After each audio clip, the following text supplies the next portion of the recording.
So pagbatak pa lang nga namin ni Papa ay sobrang dami na talaga ng huli ng aming trap. Grabe, hindi ko talaga inaasahan na ganito pala yung mahuhuli sa trap namin. Sobrang laki nga guys ng aming mga isdang nahuli sa aming trap. Kaya sa puntong to guys ay binuksan ko na at kinuha yung laman ng mga trap. Grabe guys, isang trap pa lang nga yan pero sobrang sulit yung laman niya. Kaya tara guys, samahan nyo pa ako sa marami pang trap na hilain namin ni Papa. Kaya ano pa hinihintay natin guys, huwag na natin itong patagalin. Let's go! So yun, hihilain nga namin ni Papa yung mga trap na naman na pinanlagay namin sa mga bahura. Dahil nga araw na naman ang pandawan, kaya babatakin na naman natin yung mga fish trap namin pinanlagay. Kaya tara, samahan nyo kami na tingnan yung mga laman ng mga trap. Titignan naman natin yung mga trap na walang mga laman. Charot. So bali sa sobrang tagal na nga ng trap sa lalim ng dagat ay medyo nilulumot na yung mga tali. So yung buhay nga namin sa laot guys ay hindi masyadong madali kasi nga hindi mo talaga alam kung ano yung try dyan na pagdadaanan mo.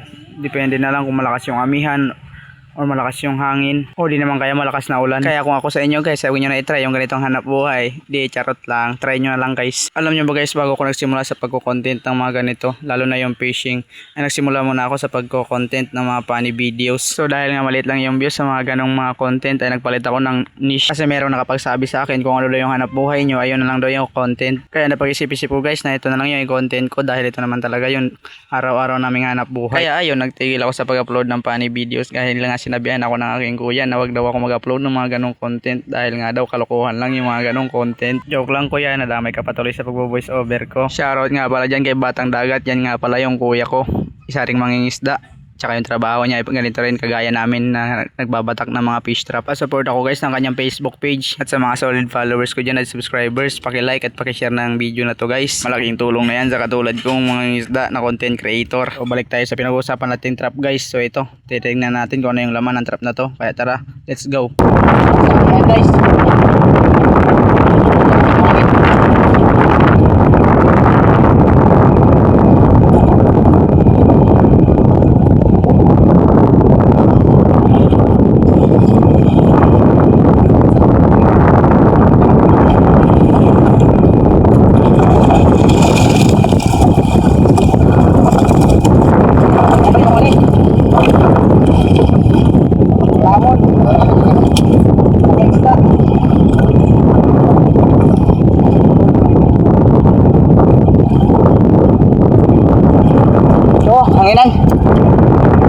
So ayun guys, kung nakikita nyo naman guys, nakahuli ng balatan yung fish trap namin. Grabe guys, imposible talaga na ganun talaga yung mahuli ng fish trap namin.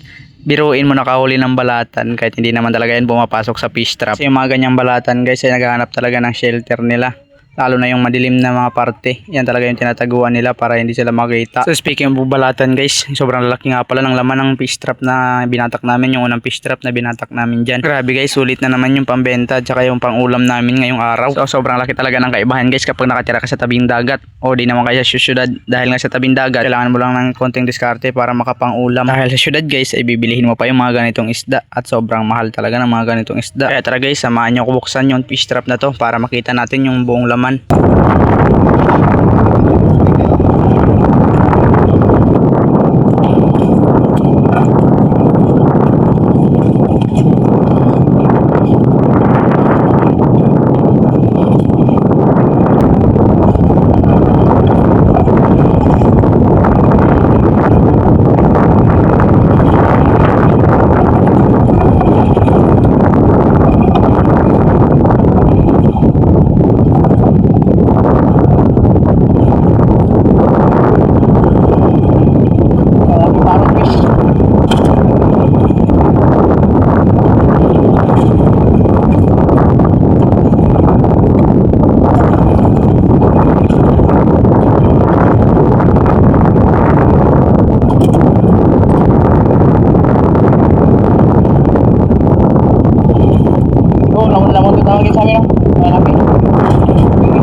Pagkatapos ko makuhain yung isda guys, at isasara ko na to yung daanan ng isda para ibabalik lang namin to sa kanyang pinestuhan. Para sa susunod na adventure natin guys, ay titignan na naman natin kung may laman ba yung trap na to. So sa time nga na yan guys, ay papaandarin ko na yung bangka. So move forward tayo guys, no? So dito tayo sa pangalawang trap na hilain natin.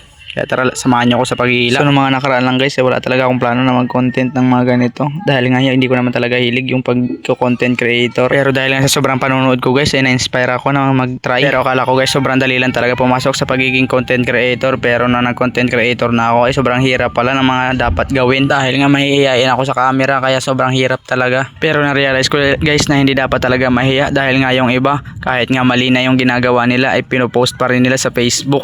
Lalo na yung mga hindi na dapat kailangan gawin. Kaya alam nyo ba guys, sinabi ko sa sarili ko na hindi dapat mahiya dahil nga marangal naman to yung trabaho na pinasok namin. Kaya kung anumang mga pinagkikitaan yung trabaho na marangal guys, huwag nyo ikakahiya. Kakahiya nyo na lang kung magnanakaw kayo dahil nga sobrang nakakahiya talaga yun. Yung ba guys, yung pakiramdam na pinagmamalaki nyo yung ginagawa nyo, yung pagiging marangal tsaka yung pagiging patas sa kapwa-tao, ay sobrang saya talaga sa pakiramdam guys, lalo na kapag marangal yung ginagawa mo, ay hindi mo talaga ikakahiya yun. At sa mga gusto magpa-shoutout guys, ay comment lang kayo dyan sa baba para i-shoutout ko kayo sa susunod nating content. At lalong lalo na guys, sa mga gustong magpa-flex dyan, gusto ko lang i-shoutout guys yung tatay ko na masipag dahil nga siya ngayong sumisisid para makita yung buya ng fish trap. Alam nyo ba guys na kapag walang laman yung fish trap, hindi yan siya umiimik. Tapos minsan tinatanong ko yan siya, pa may laman? Sasabihin niya yan sa akin kapag konti lang. Ay wag mo nang videohan. Ayaw talaga ipakita ni Papa yung walang huling fish trap. Pero minsan nagugulat na ako sa sinasabi niya na videohan mo daw kasi nga maraming huli. O di naman kaya may lapu-lapong malaki. Grabe talaga si Papa eh. Katulad na lang nito guys, may lapu-lapong nahuli. Ayan, sasabihin niya yan sa akin na videohan ko daw. Kaya tara, samahan niyo ako, natingnan natin to. Ublong daw, ublong. Ay. Ublong nga. Ublong. Kaso. Ublong.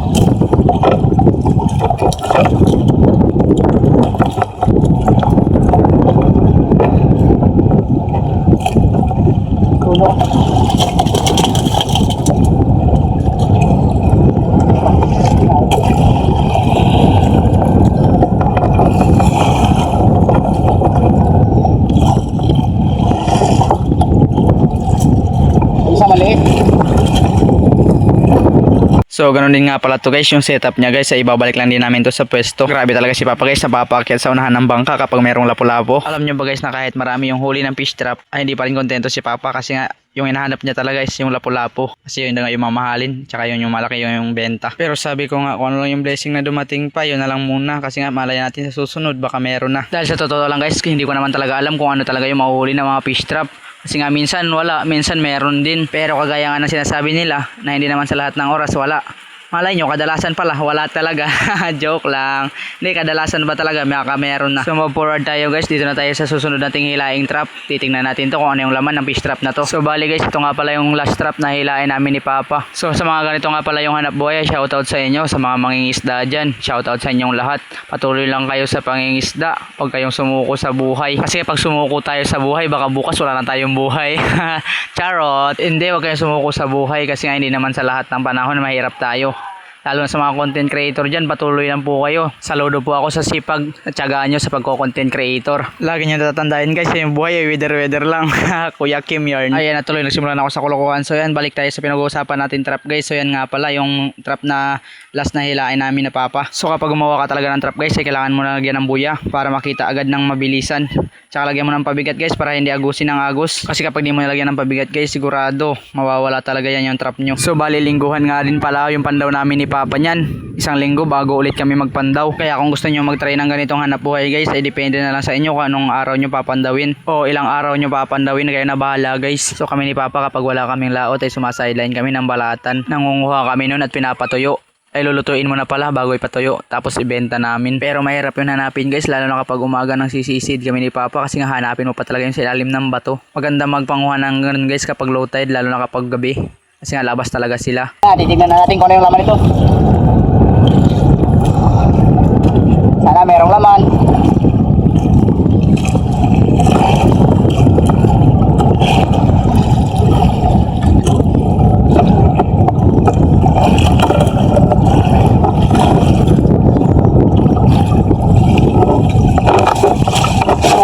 suno. So ayan, nakahuli na naman ng lapu-lapu, yung paborito ni Papang isda. So marami-rami rin pala yung lapu-lapu na nakuha namin dyan sa mga oras na yan. Kagandahan lang talaga sa ganitong hanap buhay ay fresh na fresh pa yung isda kapag nahuli. Sariwa mo pang makakain kasi nga kapag bumili ka pa sa palengke ay nakakadaan na sa maraming ice. Wala nang gana yung lasa niya. Diba guys, aminin nyo, totoo naman talaga. So nakahuli nga pala ng lionfish yung fish trap namin. Yung sobrang sakit talaga yan makatinik. Kapag natinik ka na yan guys, ay siguradong ikaw ay mapapaiwik. So sa mga punto nga yan guys, ginamitin ko lang ng kutsilyo para iwas disgrasya. Iwas makatinik ba? Kasi kapag natinikan niya guys, sigurado may kalalagyan ka talaga. Kung hindi man hospital, sigurado libingan na. So ayan guys, aangatin ko na yung trap dyan. Ipapakita ko na yung huli ng trap. Grabe talaga guys, pure lapu-lapu talaga yung nahuli sa trap na to. Grabe, hindi namin talaga inaasahan. Tingnan nyo naman guys, sa tingin nyo guys, mga ilang kilo yan yung isang piraso niyan. Paki-comment naman dyan sa baba. So tapos nga pala namin pandawin lahat ng trap. So yun nga pala yung huli namin, no. Mga lapu-lapu tsaka mga lipti. Grabe guys, yung blessing na dumating sa amin ngayong araw. So paano ba yan guys? Kita-kits na lang tayo ulit sa pasunod na pandaw namin. Bye bye.